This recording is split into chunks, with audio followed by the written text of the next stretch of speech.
Hey everyone, you're watching Drucker Forum TV, and we have a special moment today. Sarah Green Carmichael of Bloomberg Opinion, columnist and editor, joins us in studio. I have a lot of topics to get through with you.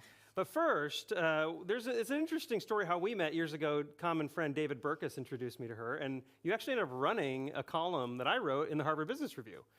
And for those that haven't worked with an editor before, they make some changes, some of which, kind of as a rookie writer, I'm like, why did you change that? So I want to start this off by going over a few of those changes. Just kidding. I'm not actually going to do that. Instead, I've been reading a lot of your columns lately. And first of all, really appreciate you coming in the studio. Thank you for having me. Remote work. So this is an issue you've been writing about. There's a theme in your columns, which is emphasizing the human side of work. And obviously, if we as humans feel valued, we do better work. And that's kind of what you write about. And so remote work, as you point out, has helped a couple key groups really thrive in the workplace. Mothers being one of them, people with disabilities. Actually, the more I research it, that list is quite long. And so I wanted to ask, I have this belief, and I think the belief is out there, that in-person collaboration is still superior to the structured Zoom stuff. It's not very informal. So how do companies get this right? Have you reported on? Have you seen any companies that you think are really getting this right, or is there a big opportunity there? I think there's a big opportunity there, and there's a lot of experimentation happening right now. And I'm hopeful that in another 5 years, we could come back to the Drucker Forum and really have a debrief on what's working. But I think that one of the things that we all learned during COVID is that Zoom is exhausting, and Zoom is not the same as meeting in person, which is one of the reasons it's great to come to a conference like this, right? And talk to people in person. At the same time, I think leaving things like innovation and mentorship to random water cooler conversations is not the way to do it. I think yes, randomness and socializing have a role to play, but also I think we should be more intentional about management. We should apply some structure. So I think that if hybrid work sort of focuses our efforts on being a little bit more intentional, I actually think that could be the best of both worlds. Got it. So there's someone I spoke to years ago, Kathy Caprino, and she's talking about the differences in how men and women seek advancement. And she's like, men will just burst in there and demand stuff. Women generally don't do that. And so what you're saying, maybe you're not saying this, but what you're saying is the water cooler talk, yeah, it's unstructured, but there are still kind of these unwritten rules that almost determine or guide that. So maybe promotions, advancement, mentorship, maybe that has reached a time where it shouldn't be informal, it shouldn't be random, it shouldn't be left to chance. We need to actually put process around that and make it something intentional, is that? Yes, I think that's exactly right. And you think about how vital it is to companies are pulling people back to offices because of their concerns about innovation and their concerns about mentoring a new generation. Sure. Those are sort of the primary things you hear from executives. And then they're just going to leave it all to chance.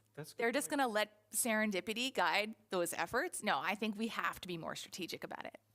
There is talk of, I don't remember who I was interviewing last week, but on hyper-customization of workforces. Because right now leaders are put in this pinch point where some people are like, hey, I need maternity leave. And other people are like, well, yeah, but I have a dying parent. Or some people are like, I want to save for retirement. Other people are like, I don't even care about retirement right now. I have $100,000 in student loan debt.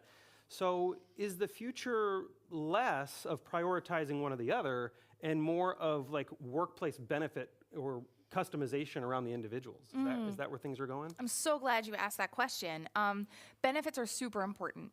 I think there is some level of flexibility, obviously, that's required in customization. At the same time, so you mentioned two very different things. You mentioned family leave policies, right, which I think people should be able to use not only for children, but also for aging parents. But you also then talked about saving for retirement. And here's where I think a level of rigidity is necessary. Yes, student loans are bad, but if you start saving for retirement, this is the Bloomberg coming out in me, right?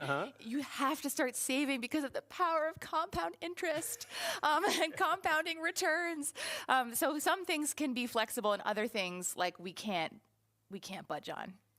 Sure, absolutely. Yeah, it's a lot. It's a lot for leaders to consider because the list of needs almost seems to grow every year. And it's because we're made more aware of the various needs.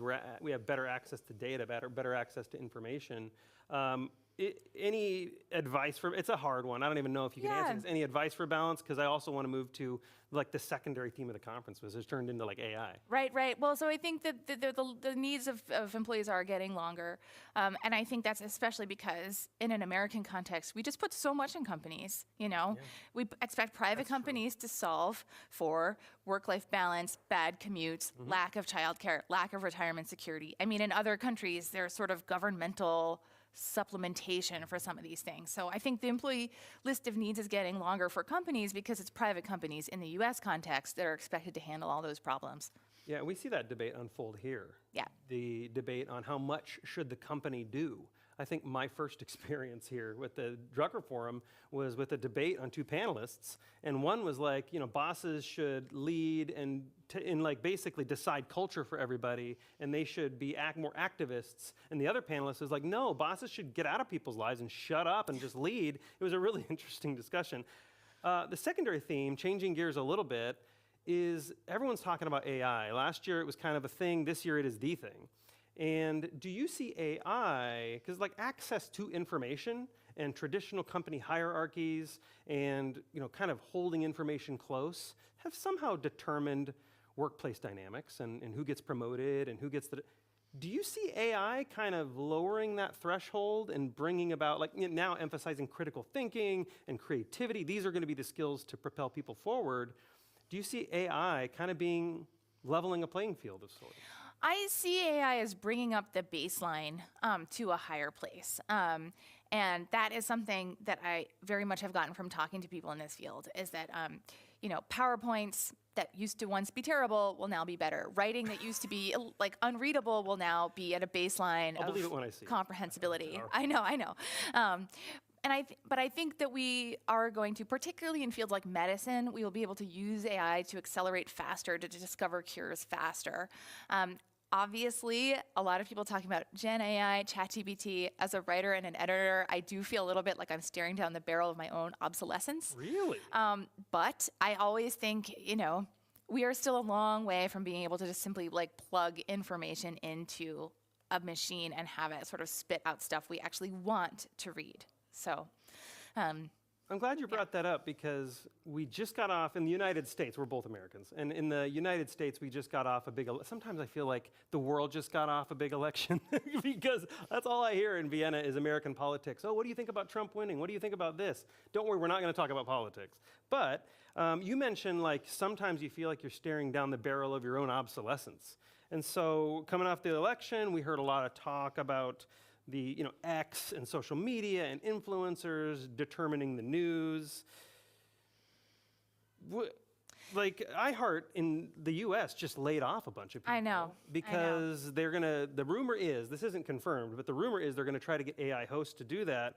So what's the future of not just business journalism, but journalism in general? Well, we are in a really tricky time where misinformation is free and all the good stuff is locked up behind paywalls. So we have to figure this out. And I think the public is going to have to decide whether it is worth paying for information that has been vetted to be as close to true as we can determine, or whether they are going to continue to be happy scrolling whatever they see on the internet and assuming or hoping that it's true.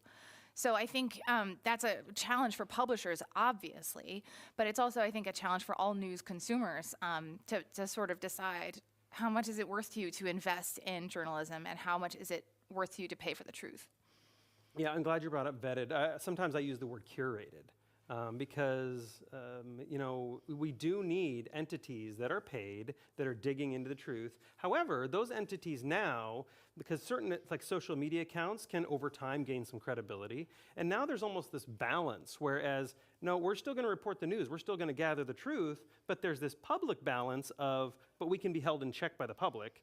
And so do we see that journalists, this is what I see. If you disagree, great.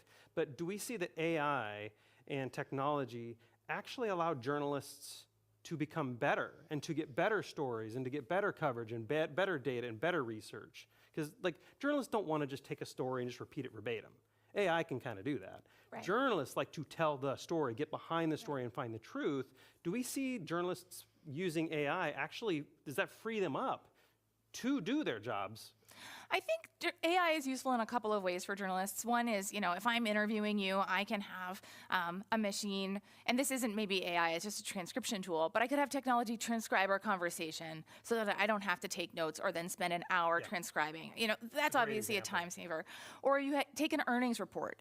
AI can scan the earnings report and quickly pull out maybe the most salient results from that. So it's definitely something that could be a tool. At the same time, the stories that matter the most to me as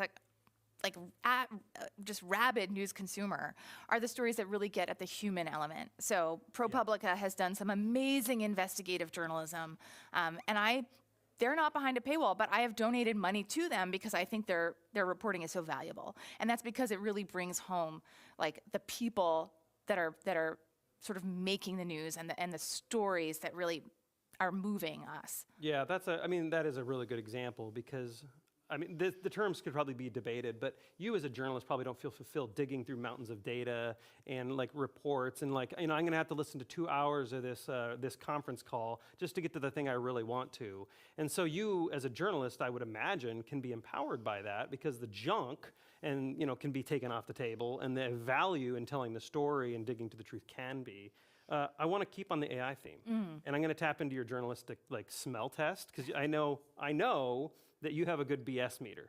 And so we have seen lately, and it's probably the last question we'll ask, but we've seen a lot of leaders claiming to be on the forefront of AI. They're leading AI. They're the leader in AI. Now, last year, AI was kind of a thing, and this year, it is the thing. We've gone from novelty to necessity. Are a lot of these leaders, because you do the smell test very well, are a lot of these leaders kind of in a dream world? Are they really leading, or are they kind of fooling themselves? We are at the peak of the AI hype cycle right now, I think. You hear about it a lot. You hear about how it's going to disrupt everything. It's going to change strategy. It's going to, wipe out humanity, TBD. But it's also, there's real questions about the amount of energy that it takes to run these systems. Can we even operate them? Is there a business model by which a company can actually make money running something that's so resource intensive? Or are they going to lose money on every single query? So I think there's real questions about how we're going to apply it. And when I ask people how they actually are using the tools we have now, they'll say, well, I use it for proofreading. Oh, well, that's nice, but that's not a disruptive, transformational experience.